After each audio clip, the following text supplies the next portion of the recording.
हाँ, सो न्यूमेरिकल के बाद now our theory that is ionisation of weak base is. अच्छा, तो इसमें क्या भाई नया है? नया कुछ नहीं है, कुछ भी नया नहीं है। जो वीक एसिड था अभी वीक बेस है, दैट्स इट, कुछ नया नहीं है। तो जैसे हम एसिड का करते थे वैसे के वैसे बेस का करना है। Done, okay, simple. जैसे एसिड का करते थे वैसे बेस का करना है। एसिड का ज्यादातर आयोनाइजेशन नहीं होता था, क्यों? क्योंकि वो वीक था, इसलिए स्ट्रॉन्ग होता तो हो जाता। वैसे ही बेस में अगर वीक बेस है तो आयोनाइजेशन ज्यादा होगा नहीं। दैट्स इट, आगे बढ़ो। The ionisation of base MOH। ये MOH मतलब क्या? M मतलब मेटल।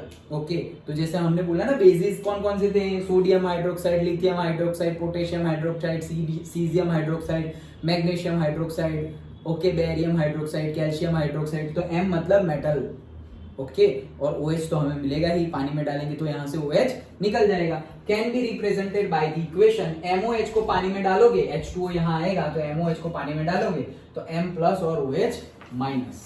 डन, ओके, तो ये OH माइनस निकल गया। In a weak base there is a partial ionization of MOH into M plus and OH minus. The case is similar to that of the acid dissociation equilibrium. तो जैसे अगर acid का आ रहा है तो base में आएगा ही। कोई ऐसा स्टूडेंट नहीं होगा जिसको एसिड के डिसोसिएशन की और एसिड के आयोनाइजेशन की थियरी पता है। एसिड के आयोनाइजेशन के न्यूमेरिकल्स भी आते हैं, लेकिन उसको बेस के नहीं आते। ऐसा कोई स्टूडेंट नहीं होगा जिसको एसिड का आ रहा है उसको बेस का आएगा ही। क्यों? क्योंकि डिट्टो करना है, सब कुछ डिट्टो करना है। के की जगह के भी लिखना है, बस खत्म। ओके, चलो। The equilibrium constant for base ionization is called base ionization constant and is represented by Kb. अच्छा, it can be expressed in terms of concentration in molarity of various species in equilibrium by the following equation. तो ये तो हमें पता ही है Kb कैसे लिखेंगे, जैसे Ka लिखते थे वैसे ही Kb लिखेंगे, और क्या। अच्छा, चलो।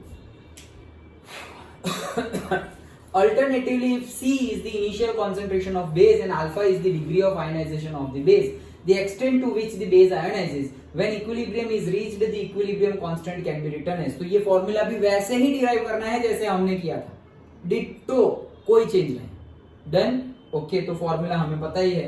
The values of the ionization constant of some selected weak bases are given। तो जैसे कल मैंने एग्जांपल दिया था कि क्लास 5 का रिजल्ट आया था, वो ऊपर वाले टॉपर और नीचे वाले बुद्धू, मतलब जिसके कम मार्क्स आए हैं, बुद्धू तो नहीं बोलेंगे हम, तो मजाक के लिए बोल रहे हैं। ओके, तो जिसके कम मार्क्स आए हैं वो, ओके, मतलब वीक स्टूडेंट। तो वो जो वीक है उसमें भी एक टॉपर था, ओके, जैसे सरदार, तो मतलब सरदार मतलब इन द सेंस टॉपर। तो किसका टॉपर? से जो होगा वो ग्रुप, उसका टॉपर। ओके, सो वीक के स्टूडेंट्स थे ना, तो वीक में भी टॉपर होगा ना कोई, तो वो वीक का टॉपर क्या बोलेगा कि मैं स्ट्रांग हूं। तू कहां का स्ट्रांग? तू तो वीक है। वो जो ग्रुप है उसमें वो स्ट्रांग है।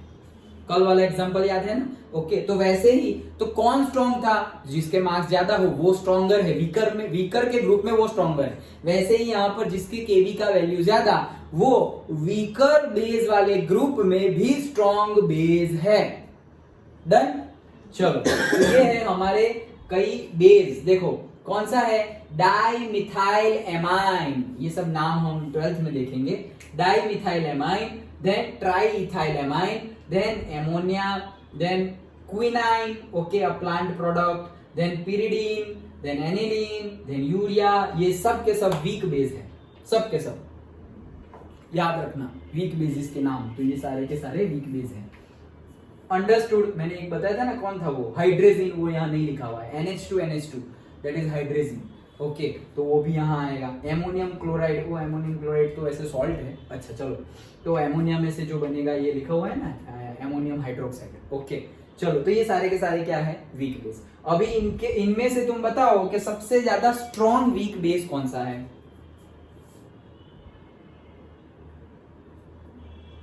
सबसे ज्यादा स्ट्रॉन्ग वीक बेस कौन सा है?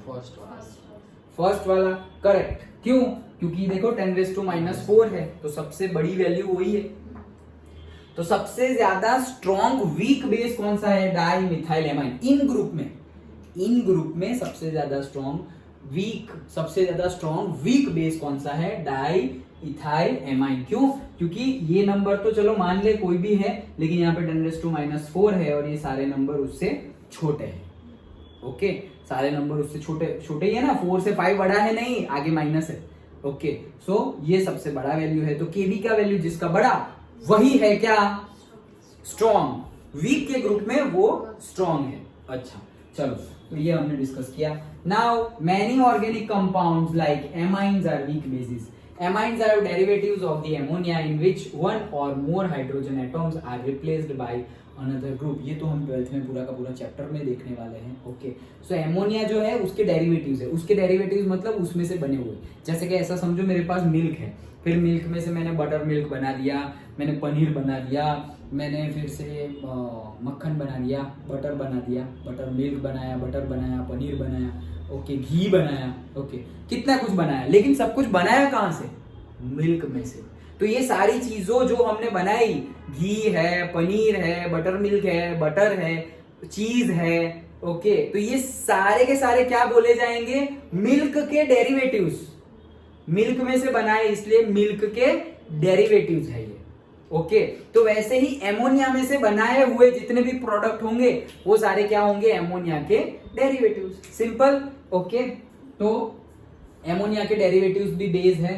For example methyl amine, okay, codeine, quinine and nicotine all behave as a very weak basis due to their very small kb। देखो सबके kb स्मॉल है इसलिए वो वीक है, अगर kb हाई होता तो स्ट्रॉन्ग कहलाता। Okay, ammonia produces OH minus in aqueous solution. तो यहाँ पे एक एग्जांपल गिवन है, क्या, एमोनिया। एमोनिया क्या है, वीक बेस, उसको पानी में डाल दो। जैसे हम वीक एसिड को पानी में डालते थे वैसे ही वीक बेस को पानी में डाल दो। तो वीक बेस है उसको पानी में डाल दिया, तो ये बेस है। बेस है मतलब क्या करेगा, H+ गेन करेगा। तो इसको H+ गेन करवाओ तो NH4+ बना, इसमें से H+ निकाल दो तो वो बन गया OH-। The pH scale for the hydrogen ion concentration has been extended to get।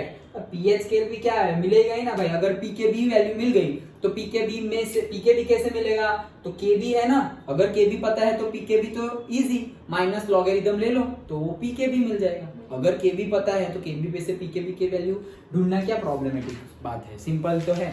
Okay, तो वैसे ही करना है। तो ये छोटी सी थियरी है। क्यों छोटी सी थियरी है, क्योंकि ऑलरेडी हमने सब कुछ डिस्कस किया है, दैट्स व्हाई छोटी सी थियरी। फिर से एक बार बता देता हूं, एक बार क्विक रिवीजन। क्या है क्विक रिवीजन में, क्विक रिवीजन में है कि हम पढ़ रहे हैं ionisation of a weak base. तो मेरे पास कोई भी वीक बेस ले लिया, मैंने वीक बेस ले लिया से एमोनिया, उसको मैंने डाल दिया पानी में H2O। तो ये क्या है मेरा बेस। अगर ये बेस है तो वाटर कैसे बिहेव करेगा, एसिड की तरह। एमोनिया बेस है तो वो क्या करेगा, H+ गेन करेगा। तो H+ गेन करेगा तो ये क्या हो जाएगा, NH3 तो था तो अब NH4 हो गया, लेकिन प्लस भी है तो प्लस आ गया। ओके, H+ कहां से मिला इसको, इसने दे दिया, तो उसमें से H+ निकाल दो तो बचा क्या, OH-। इसका बचा हुआ पार्ट वही है OH-, तो ये है कॉन्जुगेट बेस। और इसमें से बना हुआ पार्ट तो वही है क्या, हमारा ये बेस है तो ये है कॉन्जुगेट एसिड। डन, इतना तो हमें पता है। अभी इक्विलिब्रियम कांस्टेंट लिख लो। हम बेस के लिए लिख रहे हैं तो Kb। कॉन्सेंट्रेशन लिख दो किसका, NH4+ का कॉन्सेंट्रेशन इंटू OH- का कॉन्सेंट्रेशन होल डिवाइडेड बाय, ये तो कांस्टेंट है, 55.55 molar concentration of NH। That's it, खत्म न्यूमेरिकल। ओके, अगर इनिशियल कॉन्सेंट्रेशन इसका C था, इसका 0 था, इसका 0 था, ओके, तो इक्विलिब्रियम पे कॉन्सेंट्रेशन कितना हो जाएगा, C - X। तो यहां पर क्या बनेगा, X × X। तो फिर फॉर्मूला क्या बनेगा, Kb = NH4 का कितना बना, X, ये भी कितना बना, X, और ये कितना हो जाएगा, C - X।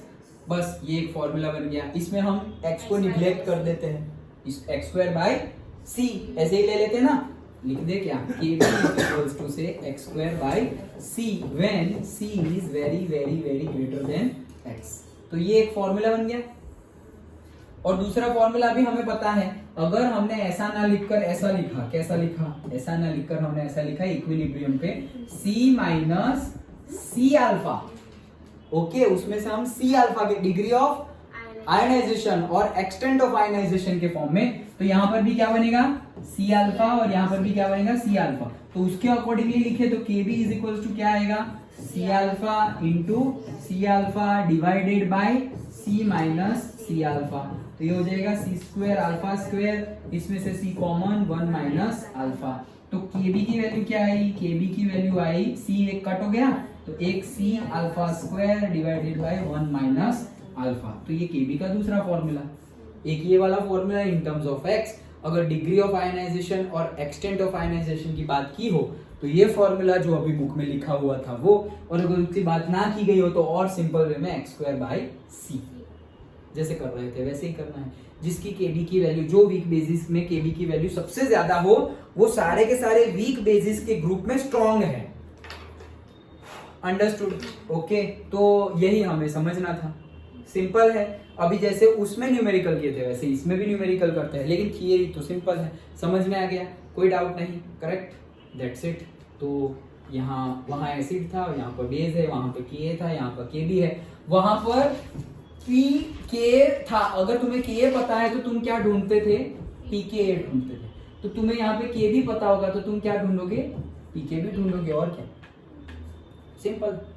डन? ओके, चलो, तो यही थी हमारी theory of ionisation of weak bases. समझ में आ गया ना?